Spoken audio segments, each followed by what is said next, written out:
For professional advice with a personal touch, consult FL Fuller Landau, Chartered Professional Accountants and Business Advisors. Click on flmontreal.com.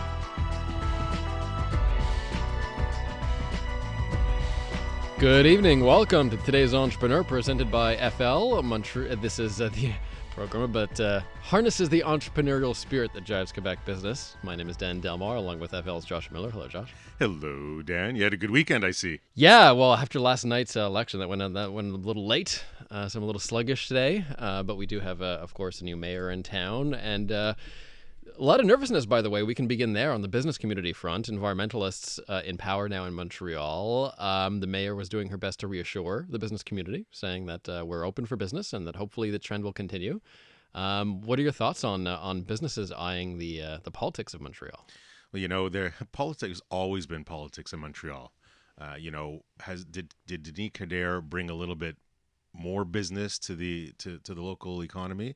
I think so. I think where it was going and how much they ended up spending. I think there were a lot of businesses, a lot of retailers that weren't so happy with former Mayor Coderre, just from a tax standpoint, from rebuilding this city and kind of killing. With all the construction, killing some retail businesses that I'm sure pointed the finger and maybe was more short-term thinking than long-term thinking.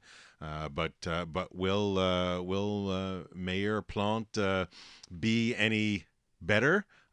Talking about a lot of future, a lot of good for the ecological side of things. Is that good for business? Listen, time will tell. There's a lot of words that get said on a platform. Let's see how many stick. All right, should be an interesting few years in Montreal politics. And tonight on the program, we're going to actually not talk about politics. We're going to talk about entertainment. And this is actually our first entrepreneur of the sort on the program in 9 years. We're in our 9th season. Okay. Pascal Plante joins us of the YouTube channel called Him and Him.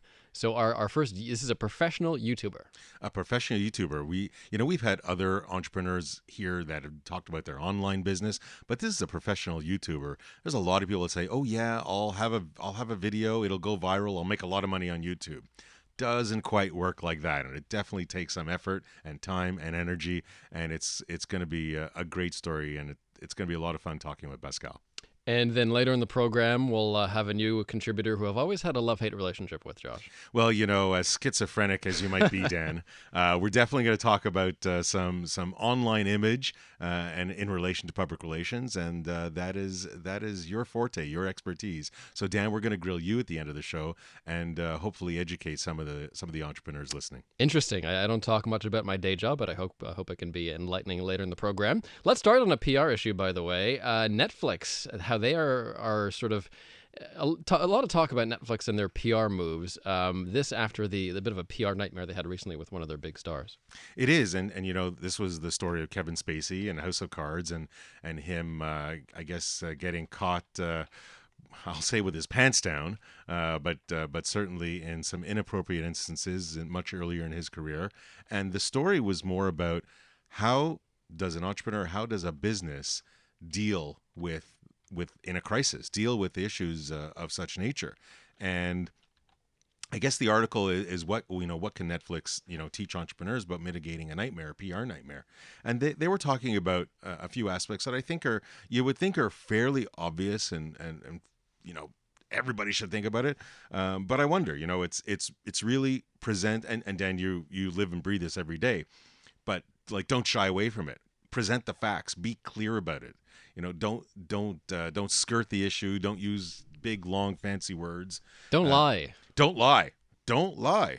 The other thing is what the article was saying is know your morals, know your values, and stick to them. Don't pretend to be somebody else. Don't try and use terms or values that you think the audience wants to hear. Be true to yourself along the lines of don't lie. Don't outright admit you've done something wrong. Because Netflix didn't actually do anything wrong. Mm-hmm. So why apologize for something that they were not in control of? But yet, if you admit you did something wrong, well, that could kind of snowball in the wrong direction. So the article is don't admit something's wrong. And the final comment was just acknowledge it happened, and move on. Deal with it and move on. And we've seen cases in politics, so somehow stretching out that bad news and just avoiding dealing with it can really nip you in the rear end later on. Look at the mayoral election. Well, yeah, Formula E is a great Formula example. E. Of that, right? It hit you. You ignored it. You said it Yeah. wouldn't come back. It came back. Where do you draw that line? And I will probably talk about this later on, but in an information age when everything can be a screenshot or a forward in an email, everything comes out eventually these days. So, yeah, best to be honest. Don't hide from it. Just hit it head on and then move on. But the good part is the bar has been, for public discourse, has been lowered so much by Donald Trump and others that you can probably get over whatever the problem is. So here's an interesting article. What if someone copies your business idea? Well, and that's going to happen. They always say that that imitation is the sincerest form of flattery, no question. But what do you do? Do you attack it? Do you put your head in the sand? Do you say, I can't believe something's happening? No, I actually definitely don't do that. Look on the positive side of things. Embrace it. Enjoy that flattery moment. And maybe they're copying something that you didn't have enough emphasis on. So see what they're copying and see how that might affect your audience and your customers. Learn from them. If they've enhanced a certain feature, they've copied a lot of it, but something else is better, maybe you can learn from them. Maybe they're doing one aspect of the 12 parts of your product or service that they're doing really well. So learn from it. And then, you can certainly counter them. If they're really hitting you hard, I mean, don't cut off your nose to spite your face if you really have to go and file an injunction or what have you. But really look at the circumstances. Don't just get buried in the trees. Look at it from 35,000 feet. See how it is really affecting your business, both negatively and potentially positively, and then tackle it from there. Don't assume that a copycat is automatically going to hurt your business right away. This is an interesting story. Another slightly disturbing millennial trend, I suppose. Millennials big into co-working, ride sharing. So I guess the next logical conclusion here is home sharing, but we're talking about well into your 30s and 40s here. Well, I guess it applies to everybody. You don't have to be well into your 30s and 40s, but that's definitely happened. I believe it's really attacking or addressing the mobility of the labor force. And you can work in Montreal and maybe Canada's not the best example to give because the cities are so far apart. But if you certainly you can move from Montreal to Toronto, Montreal to Ottawa, Toronto to Vancouver is a little harder. But certainly in these areas where you have these multinational corporations, there's a lot of movement. There's potentially a lot of mobility. Yet family is still back home. Maybe a temporary location. Some people don't want to sign on for a year. That too is a factor. So this apartment sharing notion is really addressing that market. It's, I don't want to commit to a long period of time. I also don't want to be alone. And if I'm moving to a new city, how can I automatically make friends? Now, yes, could you be caught in the wrong space with the wrong person? There's no question about it. But if you have an adventurous type, and I'm sure, and they do some screening, at least that's what the article was saying. They don't just, they don't allow anybody. They do some screening for whatever that's worth, by the way. But it's just another avenue of sharing that can be exploited and is being. This story from Bloomberg on how someone can become a billionaire just by catering to the most obscure market, in this case, cheap snacks in Russia. Well, this definitely billionaire, but the what I'll talk about this story is while this now billionaire made money off bad times in Russia and selling cheap goods because people couldn't afford it. Inflation was too high. The real crux of this story that I want to bring out is, why did he do so well? Because he took those snacks and he went vertical. He took all the products that he was doing, and he didn't just buy from a wholesaler and resell it. He actually ended up buying the wholesaler and then buying the manufacturer and buying the grower, so that when price adjustments or inflationary, and we're talking about Russia at the moment, so things can be a little erratic on the economy side there. When there is that fluctuation, where there is that change up and down in inflation and currency and desire and spending and disposable income, he was able to absolutely adapt quickly because he controlled the entire vertical chain of his goods. And that's the lesson here, is if you can control the vertical chain, you are so much better at market and adjusting based on the economic factors of the region. Coming up, we're going to talk about a new kind of business, YouTubing. We'll talk to Pascal Plante, Montreal-based YouTuber from a channel called Him and Him. He is next.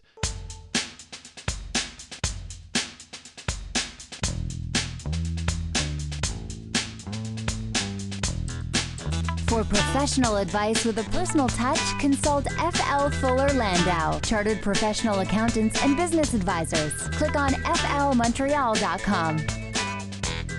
Welcome back to today's Entrepreneur, inspiring stories from outstanding business people. Dan Delmar and FL's Josh Miller with you. And this evening we have a first, Josh. This is the first time we have a YouTuber as our entrepreneur profile for the evening. Welcome from the Him and Him channel, Pascal Plante. Welcome, Pascal. Thanks. It's my pleasure being here. Thank you for inviting me on your show. Thanks for coming. And first, just tell us about the YouTube channel. What do you do for a living, and how do you make money at YouTube? Well, Him and Him. That's a big question. That's a large question. We'll get into more of that. What is Him and Him? Okay, so first and foremost, Him and Him is a place where me and Brian, my boyfriend, we document our relationship together. We've been together for 7 years, and now for 3 years we've been documenting our relationship as a couple living together on YouTube. So it's a place where we share our thoughts and opinion, sometimes on LGBT topics in general, but also it's a place where we try to give visibility to LGBT creators from around the world, whether it's by reviewing their work or collaborating with them. Now, how did this come about? You've had the channel for how long now? It's been 3 years since last September. And the idea came from? It came spontaneously, I guess, because I was watching 3 years ago during the summer a lot of YouTube, and that's when I discovered that people were actually doing it for a living. And I thought that would be like the most awesome job in the world. So I decided to give it a try, and now I'm gonna make a living out of it. So were you doing anything online related or video related or anything like that before? Not at all. I didn't even study in anything related to this. Actually, I got a bachelor degree in communication from UQAM. But I really just wanted to give it a try. I didn't know anything about video editing or filming or being just a personality in front of a camera for an audience. And I just wanted to give it a try, and it turned out great. So what's the first thing you do? You wake up one morning and say, I want to start this YouTube channel. What is the first thing that you do, or what was the first thing you did, and then we can go back to what you should do. Well, the first thing I did is made sure I had the appropriate equipment. I did have a camera, and I had the most basic editing software I had. So we just filmed one video together one afternoon. Then I put it on a computer, started editing it, and I put it online immediately. But I guess the first real thing to do would be to just film yourself talking to a camera and then watch yourself before putting it online, just to see how your presence is. Because if we look back to our first video, it can be pretty cringy. So you didn't kind of check that before you posted it. You just went full steam ahead. Exactly. I was sure that when I was going to post the video, I thought it looked great at the time. I was sure it would go viral in like a matter of a week. Was it difficult to convince Brian to do this with you? Actually, it was, because Brian wasn't sure at first. He was a bit camera shy. And the whole idea of putting yourself out there on the internet for everyone to see, especially when you're going to be talking about our relationship, he wasn't quite sure about it. I don't think he believed in it. But nevertheless, I convinced him, and we started, and he started enjoying it. So in our business, and I deal a lot with content, there's that cliche, content is king, right? So so you guys are in the millions in terms of views now. What makes your content better than all your, hundreds and thousands of competitors around the world? I wouldn't say that our content is better than our competitors, although I would say we all have our own uniqueness. I feel what makes our channel special, first, it's the fact that English is not my primary language. I have this small accent, and I guess people from the United States especially really notice it, and they find it kind of interesting, I guess. But apart from that, I'd say we try to be as genuine as we can. We don't think we're better than anyone else. We try to be as close to our audience as possible. That's why we do live events, Q&As. We answer a lot of comments on YouTube, and I guess people really enjoy that. Do you? I guess when I'm thinking of how you're thinking about your scripts and going ahead, is there a lot of planning that goes into it, or is it something happens during the day, you've lived an event, you say, you know what? That's what I'm going to do.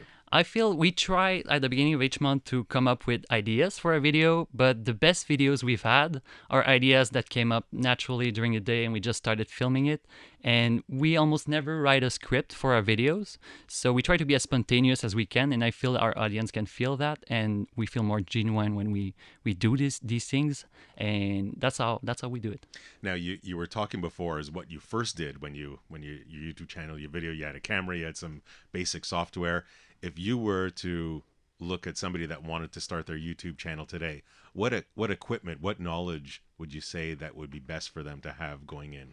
I'd say it's not essential to have the best equipment when you're starting. I guess I would say, like I said earlier, I'd say the best thing to do is to just record yourself. It can be with your phone. Just record yourself talking to the camera like you're talking to an audience, and be sure to have something to talk about that's pretty pertinent, I'd say. But make sure you're well in front of the camera and look at yourself and see how you react to it, and start from there. Did you, at the time, did you look at the competition? Did you look at other channels that were doing similar thing to try and gain ideas or gain a style, or to see maybe what you should do differently? Yes, at first I tried to mimic other channels that were similar to what I was hoping to become. But then as we progressed, I stopped watching what other people's in our fields were doing, and ideas came up naturally, and we never miss an idea for a video. We always have something coming up, and I guess we developed our own kind of content that we do, and we're kind of unique in that way. Pascal Plante is our guest this evening of the YouTube channel Him and Him, and coming up, Josh will answer that question: how do you make money as a YouTube star? News is on the way, then more with Pascal.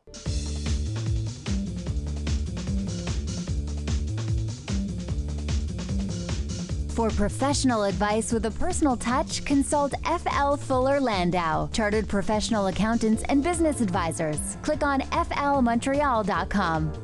Welcome back to Today's Entrepreneur, a program about the entrepreneurial spirit that drives Quebec business. My name is Dan Delmar, along with FL's Josh Miller. And this evening, Josh, we're talking about YouTube, and we're joined by Pascal Plante. He's the co-creator of the channel Him and Him. And we're talking about the business of making videos for the internet.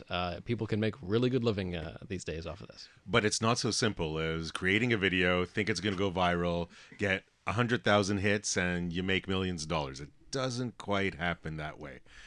And I guess I'll turn to Pascal and say, and ask you, Pascal, like, at what point were you disillusioned at the beginning that you thought you could make money right away with YouTube? Yes, I did believe that in our first year, like really in our early beginnings, we would start making money really fast. I thought by simply putting a video on YouTube and then having an ad play before it, we would generate enough money to make a living out of it. But it isn't the case. No, so is it a question of, because it's not a question of likes, it's a question of subscribers, it's a question of, like, where do you find that you get the best bang for the buck from your channel? It's definitely not from YouTube. To get a decent amount of money, I'd say you'd need to have a channel that generates videos, I'd say at least twice a month, that goes viral, at least in the 1 million views. Then you could start making some decent money just out of YouTube. Apart from that, you have to look somewhere else. You have to diversify your revenues. And there are many websites that exist that are there to help online creators like us to generate money for what we do. And of course, there's another aspect of the YouTube. It's influence marketing. You get brand deals with different brands from around the world who contact us, or we can also contact them directly by mail. Which I imagine, because we hear a lot, we talk a lot about influencers and how they can enhance your brand and certainly push from a marketing aspect. But you have to, I would imagine, have a certain minimum number of subscribers to your channel before you could even attract such product or such companies.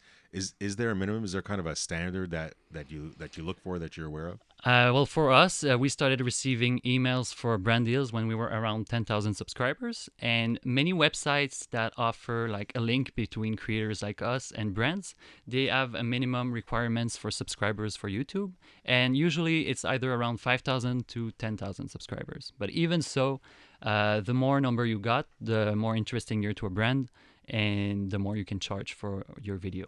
So if you're a digital content creator and you have some good content and you think you can get some revenue, how do you choose your advertisers and how do you convince them to come on board?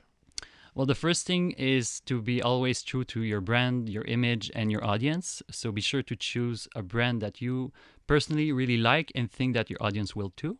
Because if you make the wrong choice and don't just think about the money, then your audience will certainly feel it, and you're going to lose more at the end of the day than what you would gain financially. So I guess find something that's relatable to your audience and yourself. Try out the service or product, and then give it an honest review. When you first got that first potential influencer contract, was it tough to say no?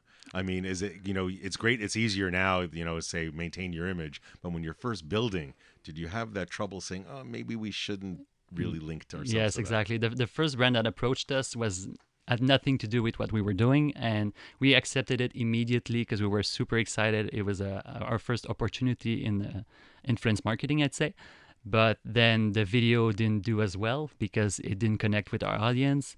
And also we didn't know our worth at the beginning. So we ended up not making a lot of money out of that. How do you determine your worth? Is there a certain formula? Well, it all depends on your numbers of subscribers, viewers, the engagement of your fans. But we use a website that's called Social Blue Book that exists for online creators and influencers, which analyzes your statistics and then gives you an approximate of what you should charge for a video. So we use that a lot to give us a range of prices. But then when you're starting to get confident on your worth and the quality of your content, that's when you can start setting your own prices. Now, when you have to market yourselves, you had to get to your 20,000+ subscribers, and your first year, your first couple of years, even before you get there, how did you even get people to know your channel existed? I mean, did you do a lot of online? Was there maybe some more traditional type media that you felt worked for you? Well, we certainly make a good use of all social media, like either Twitter, Instagram. We've talked to our friends. We've showed our channel to a lot of people here. We try to connect with local creators too. I'd say there's a couple ways you can get yourself known on the web when you're beginning. But one thing we did do was go on similar channels and comment on their videos and get our names out there. Because our name, I think it's pretty catchy. It's him and him, and it stands out from all the usernames that you see in the comment section. So I guess that really helped us out. But then you have to just have good patience, wait for it to get discovered, try to ride on viral waves, try to do something that's going to get people to notice you. But it's a mix of all kinds of different marketing strategies that has helped us. Was there anything from a traditional aspect that you felt worked for you or maybe didn't work for you? I'd say that the traditional aspect, I wouldn't say so. I would say we simply relied on social medias at first. Pascal said something I think super important there, and riding the viral wave, right? Being current, which especially with online content is so key. How hard is it to keep up to date with the subjects that you're interested in and to be sort of one of the first ones on those topics? It's extremely hard. We're dealing with international competition. We're in the English world. And as soon as a topic gets trending on YouTube, you can, in the first hours, there's lots of videos that come up talking about the same subject. But one experience we've had this summer is there was a topic that was extremely popular at the time. It was a short animated movie online. And we recorded the video the same day it came out, but published it a couple days later. We decided to do this because we knew our regular upload schedule was once a week on Saturdays. At first, it started slowly, but then the quality of the video was so much better than the ones who were doing it right away and not putting so much effort into it that we ended up surpassing all the others who were doing the same kind of video we did on the same day that it was released. So now, when you put out a video, do you look at we always say measure. If you can measure it, you can manage it. So when you're dealing with online, we've spoken many times about watching and monitoring and measuring the analytics. Is that something that you did from day one? How important is that to you? It's very important. We did it from day one. I studied all the analytics that was out there on YouTube. It's all accessible really easily. And there's lots of data you can get. You can see the views you have, from which country they come, how much long of the video they watched, the watch time. You can see on which device they're watching your videos. And all of these, when you look at those, tells you what your audience is, what they want, what they're looking for. And apart from that, I guess I'm using also a website called Google Trends, where when you do a video, it's really important to have the good title. So I type in different words on Google Trends, and they're telling me what type of words people are searching over a certain period of time, from which country they are. So everything adds up to getting the best you can have at the start of your video. The name Him and Him, was that difficult to get? Was it hard? Was it your first shot? It wasn't hard. We just sat down together, had a bit of a brainstorming session, and then eventually Him and Him came up quite rapidly, and we both agreed that it was really catchy, it was a good name, it really represented what we wanted to do with our channel. And then we looked up on YouTube, nothing was comparable to it, so we stayed with that name. So you open up the average retail business, and you're not faced with, all kinds of random people from all over the world yelling things at you. How do you deal with the trolls, and how do you make sure the trolls don't damage your brand and your business? At first, I personally had big difficulties with people having either negative comments or trolls, and I would immediately respond to them based on my emotions, and I feel that's more damageable to your image than anything else. So the best way to handle it, like the best way we do right now, is just either ignore it and let our audience react to it, or there are even functions you can have now on YouTube which allows you to hide a user's comment on your videos, which is very useful. And speaking of online image and management, we're going to have our managing partner of TNKR Media join us, who's in studio with us as we speak, Mr. Delmar. The tables will turn. The tables will turn. All right, so next we'll talk about online reputation management and related PR issues with me, Pascal Plante, here from the YouTube channel Him and Him. Today's entrepreneur.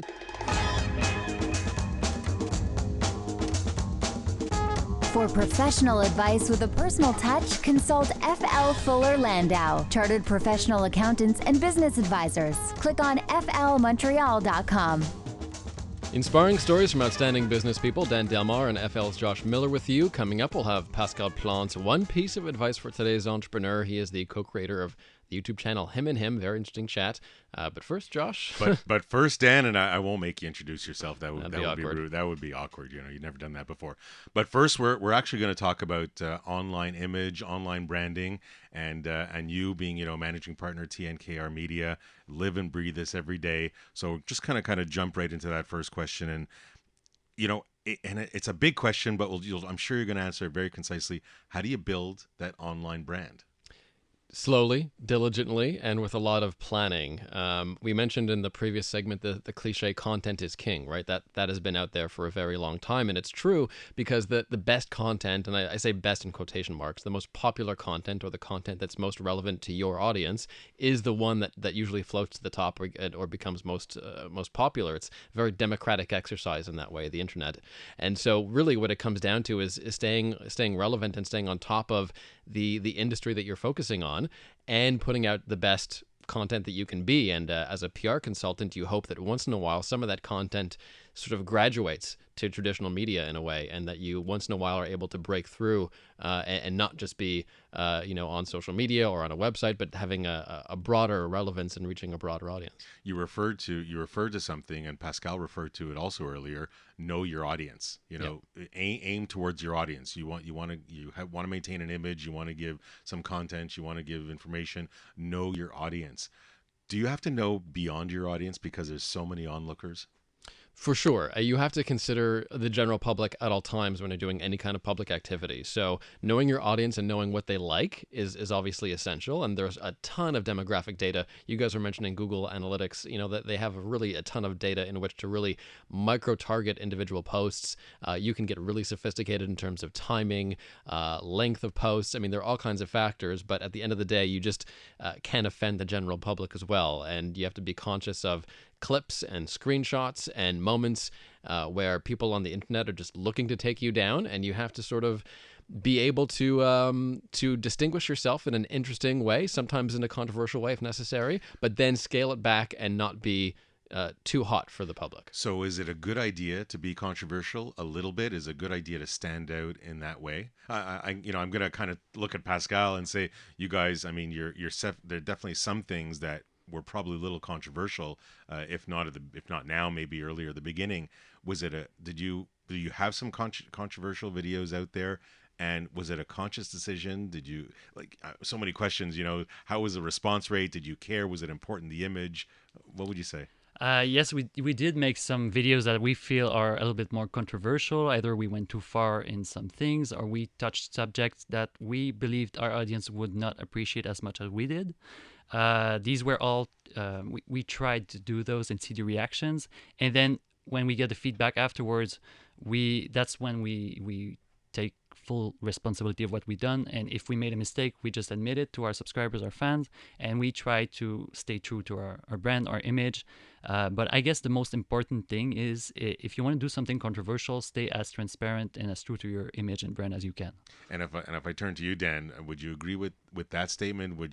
How would you plan if you wanted to, you know, kind of shock your audience a little bit, but make sure it's good from a visibility, from an image aspect, it's still good for you? So shock value is something interesting that I've been looking at for many years, and it's my opinion on this is based in some neuroscience, and shock is good for short-term value.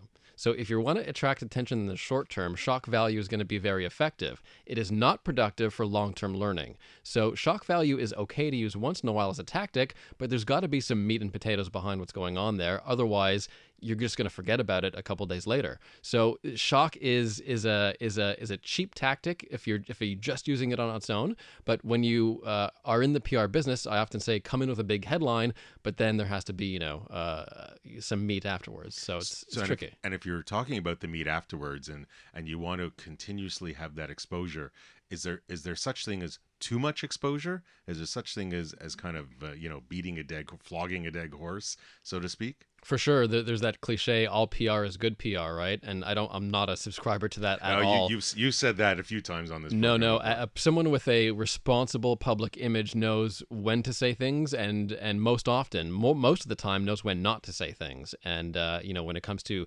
politics and a very tense atmosphere in various jurisdictions and Donald Trump and all that, I mean, entrepreneurs know should have a good idea of when they can make an impact in their industry with a political stance, and when most of the cases they'll just sort of offend people and ruffle feathers. So it's a very precise calculation depending on the industry, depending on the risk level of the entrepreneur. Very important as well, their tolerance for risk. So there's a whole bunch of factors that go in, and it changes from industry to industry. And it's certainly measuring it. It's certainly you make your statement as Pascal was saying before, the analytic. We go online, we make our statement, we do our video, and then we measure it. We see what the reaction is like, and you adapt or adjust accordingly. You do that to this day, correct, Pascal? Exactly, yeah. So I guess maybe quickly, Dan, to end off, I guess what would be the best way to maintain a brand image? It takes a lot of work, and it takes a plan. So for the average business, you have to find out where your audience is, what social networks you want to emphasize on, what types of content, whether it's blogs or podcasts or videos in the case of Him and Him. And you have to sort of establish where your audience is going to be and find them there. Then it becomes a question of staying on top of your industry, being an industry leader or an influencer, and making sure that you're at the forefront of all these conversations on a continual basis. It's a lot of work. And the other thing is really just being knowledgeable and being good at what you do. So on top of all the show, on top of all the presence, you have to have a good foundation and, of course, a business plan in case your business takes off and that PR works a bit too well, because that's a problem that happens too, is sometimes the PR campaign works a little too well, but the actual business isn't prepared for that growth. So there's a lot of planning and of branding that goes in to these exercises before you actually go out in public and do it. And there's no question. You said it takes a lot of effort, a lot of energy. That shouldn't be downplayed. Thanks very much, Dan. It's a big topic in a short period of time, but really we don't want to downplay it. And as we approach the last moment of our interview with Pascal Plante from the YouTube channel Him and Him, Pascal, what would you say? What would be your piece of advice for today's entrepreneur? Well, my piece of advice would apply at first to every entrepreneur out there. I'd say don't be afraid. Don't be afraid to go out and put yourself out there. Like, don't wait for opportunities to come at you. Go out and create your own opportunities. That would be my piece of advice. No, I think that's great, and certainly from an entrepreneurial risk standpoint, that stands out for me, Dan. I can't underestimate or underemphasize the fact that measure what you do, monitor, put it out there, but follow it, monitor it, measure it, and it will come. Pascal Plante of the YouTube channel Him and Him. Super interesting story, and glad that you made a business out of this, Pascal. Congratulations. Thank you very much. It was a pleasure to be here. Thank you, Josh. Thank you, Dan. It was a great experience. Thank you all. Great. And thanks to the expert of the night, I guess. Thank you, Dan, being the expert of the night. Back next week. Next Monday night at 7. Thanks, Josh. Have a good night.